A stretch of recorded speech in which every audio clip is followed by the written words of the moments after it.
લગનની season ચાલે છે ને તો ઘણાના સવાલ આયા છે. હું છે ઈશાની બેન એમ પૂછે છે યુટ્યુબ પર કે પુરુષો ભૂલક્કડ બહુ હોય છે અને ઝઘડો એનો જ થાય છે, એ વિશે કંઈક કહો.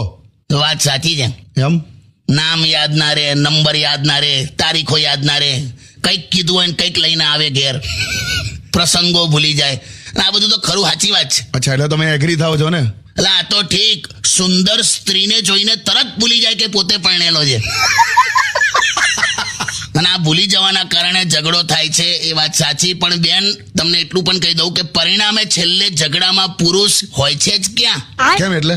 હસબન્ડ વાઈફ વચ્ચે વ્યવસ્થિત આર્ગ્યુમેન્ટ ચાલતો હોય, ઝઘડો ચાલતો હોય, હા એમાં અચાનક આંસુઓનો વરસાદ થાય હા અને પછી ડકવર્થ લુઈસના નિયમ પ્રમાણે પતિ હારી જાય. અને જો ના રડે હા તો પછી એટલું બધું બોલી જાય કે પેલાને કાપો ને તો લોહી ના નીકળે એવો થઈ જાય.